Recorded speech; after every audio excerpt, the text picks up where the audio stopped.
Hi everyone and welcome back to my channel. If you're new here, my name's Ashley and I love making videos like this one. Today's topic is really going to be more of a catch up slash kind of just going off the dome. I really don't have like a huge topic slash message to talk about, but I knew I wanted to film a video and I wanted to get one out this Sunday because last Sunday just was a lot going on and I didn't film.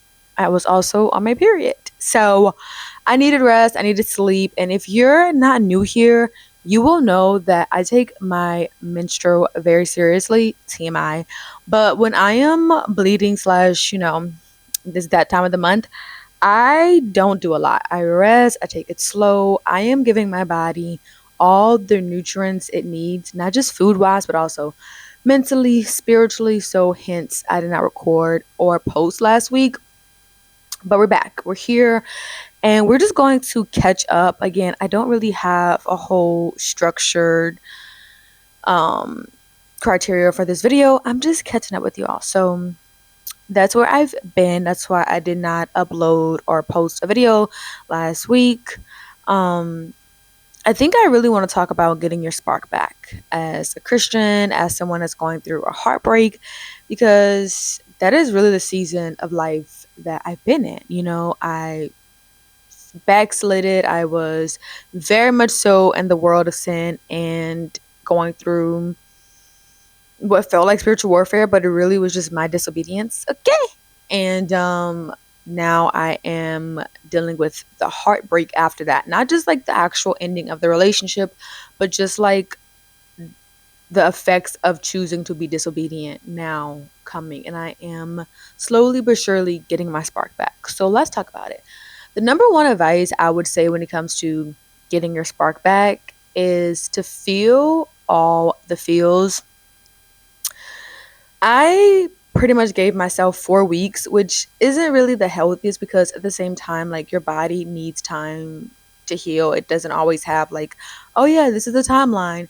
But I really just wanted to give myself 4 weeks minimum to feel everything. I was like, cry, eat the junk food, watch the sad movies, listen to the sad songs. Like, I gave myself 4 weeks after the breakup to really just feel the feels. You may need more than that, you may need a little bit less than that, but give yourself time to feel it all. I know that in today's society, when it comes to like breakups, so many people are like, block him, remove him from everything, never talk to him again, never see him again. But that's just so unrealistic when it comes to the heart.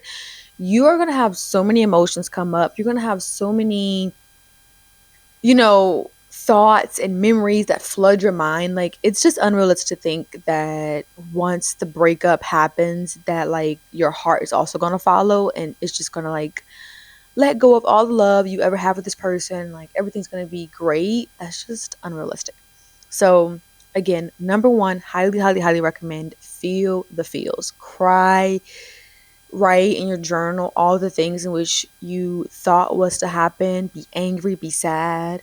But most importantly, give it to the Father. As I was praying and I had tears just running through my face, or as I was in the actual like emotion, whether it was pain, sad, guilt, shame, whatever emotion I was in, and I had these tears just like filling up my eyes, I would be praying. Despite how heavy the emotion felt at the time, I was still on my knees praying and I was giving it to God. I was almost talking to God as if like He was right there, my best friend. I was venting to Him. And even though this seems so simple or maybe even crazy, it is going to help you so much along the way, because instead of you running to that person or running to a distraction that you know isn't good, this is healing you from the inside. And while it hurts now and it doesn't feel good, slowly but surely that wound will become healed, because you didn't just distract yourself. You didn't just take a band-aid and covered a large wound that needed surgery. You went and got the surgery. And although the recovery was difficult, and although you probably didn't want to get surgery, you are now a lot healthier. But imagine if you was to distract, just put a little band-aid over it, ignore the wound. Now you have to amputate this leg or this arm because you did not get the proper treatment early on. And so again, you're still going to feel the pain. It's still going to be like moments where you're like, oh my gosh, I still feel sad. God, where are you? But going to Him and praying to Him, slowly but surely, the pain will go away versus you thinking, oh, let me distract myself. Let me get a quick pleasure from someone or something. That's only going to create a bigger wound and a bigger issue later on. So that's number one, is feel all the feels, but with God. If you have to be on your knees crying, angry, sad, feeling guilty, do it. Do not use that anger or that sadness as a justification for calling that person you know shouldn't be calling, or going to that drug or going to that alcohol. Like, I know it hurts in the beginning, but over time, again, back to the metaphor of if you choose to get the surgery now versus ignoring that wound and just putting a band-aid over it, the effects of you trying to distract yourself through this breakup in an unhealthy way is going to be detrimental to your mental and physical well-being. So pray, give it to God. Do not go to those things or people that you know are not good for you, even though you're going through a hard time. Number two, which I did to get my spark back, is after, of course, I felt all the feels. I gave myself time to just like be in it. I didn't rush or try to act as if I was okay when I wasn't okay. Like, I gave myself time to feel it all.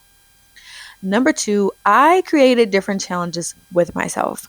So, believe it or not, I don't know why I say believe it or not, but I created different challenges, and it seems kind of crazy, but the first challenge I created was, okay, I want to commit to going on a solo date with myself. So that kind of was my focus, dating myself and falling in love with myself.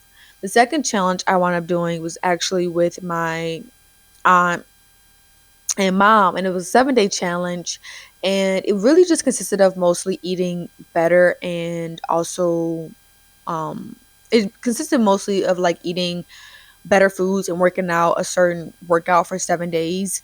Just to save time, I'm not going to go into all the rules of the challenge, but doing different challenges that were good for my health. Again, it wasn't like a distraction because they were good for my health, good for my well-being.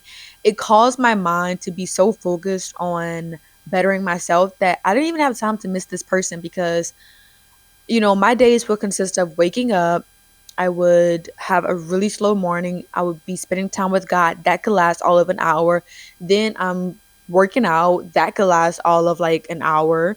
Then now I got to shower, and now I got to get ready to pour into my passions like YouTube, styling people, my brand, my vintage brand. Like, so by me like setting up this focus of like, okay, I really want to pour into my well-being. You can call it a challenge, or you could just call it your goals, passions, projects, whatever.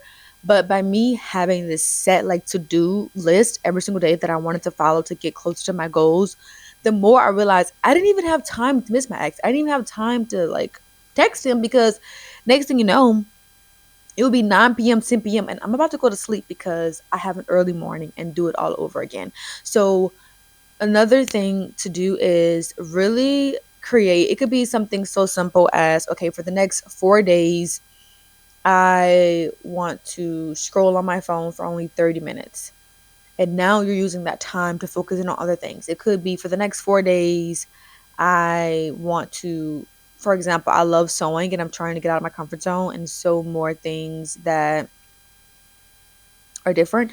So it could be like the next 4 days, I'm just going to sew anything, long as I sew something. It could be, or at least start the sewing process. It could be big, it could be small. Um, for the next 4 days, I'm gonna challenge myself to read 30 pages a day. Like, but choose something that you know is like reasonable that you could do. But doing these like little challenges, you are now pouring into yourself. And next thing you know, you realize I am so focused on pouring into myself mentally, physically, spiritually, that I don't even have time to miss my ex or time to think about them, because again, I'm spending time with God. I'm working out. I'm fueling my body with good foods, and that's gonna help me with my health and physical form. I have a job. I have passion projects. So again, by the end of the day, I was like, girl, it's already 9 p.m. or it's already Wednesday, it's already Thursday, because I really was using my time wisely. And that could be really the second note. Use your time wisely.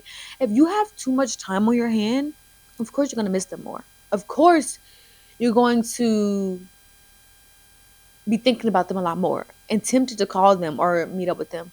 So that would be number two, I guess, really, is use your time wisely. Start with a challenge or something that you know is attainable, but is going to busy you in a healthy way. Again, we're not using bad distractions, okay? And number three that I did to get my spark back is I forgave myself. I had to bring the mic close. But I forgave myself. I forgave myself for staying in the relationship even when I knew I should have left. I forgave myself for even hearing my ex out after I saw the proof, because there's this moment, right, when you see the disrespect, you have it right in front of you, right? To believe that you should never look back, right? Especially in society. It's like, girl, he disrespected you. Why would you miss him? Why would you want to ever talk to him ever again? But that's not how the heart works. You still have love with that person. And so I had to forgive myself for still like opening up the door to a conversation with my ex, even after the disrespect was so loud, because I was so hard on myself. Like, girl, you should have never even, answered the phone. All these things, which honestly, again, that's just so unrealistic. The heart is such a fragile part of us, and like you don't know how you're gonna feel. One day you could be feeling good, the next day you could be feeling like I miss this person. So you really just have to forgive yourself, and however you maybe handled the breakup, or it could be whatever you're going through. I'm using a breakup because that's what I'm currently going through, but maybe it's like the loss of a job, a loss of a friendship. Ooh, sorry about that. It could be the loss of like a job, a loss of a friendship, um whatever it is. But forgive yourself for, again, like whatever you felt like you did that you shouldn't have done, or maybe the lack of doing something that you should have did. But yeah, so I'm not gonna make this video too long, because again, this is like off the dome. I did not plan for any of these things that I'm talking about, but that's just how the Holy Spirit works. He comes to me and share with me what needs to be said, because it could help one person, and that's enough for me. But again, to recap, some things I did to get my spark back as a Christian is, number one, feel all the feels, but do it at God's feet. Do it at God. Um, do it with God, I should say. Don't try to bury your head in unhealthy distractions, because again, it's only going to make the wound worse. Number two, use your time wisely. This is the time to focus on those projects you've been wanting to focus on. This is the time to get back into school if been talking about it, thinking about it. This is the time to start that workout plan that you've been putting off for years, okay? This is the time to really focus in on yourself, because you won't regret it, okay? And number three, forgive yourself, okay? I need you to really hear me when I say this. Forgive yourself. Ending a relationship is never easy, and there can be this blame we put on ourselves, especially if you were in a unequally yoked relationship like me. You can put a lot of blame on yourself, like, well, I should have left early, I should never entertained this person, I knew that he wasn't the one for me. But you got to let go of that shame and that guilt, because it is from the enemy. And you are a daughter of Christ, you are a son of Christ, and he does not provide us a spirit of guilt and shame. That is from the enemy, okay? So get up. You have been renewed. You have been forgiven. Now it's time to forgive yourself. So I hope this video helped. As always, if no one has told you, I'm here to tell you that I am so proud of you. You are doing enough. And until next time.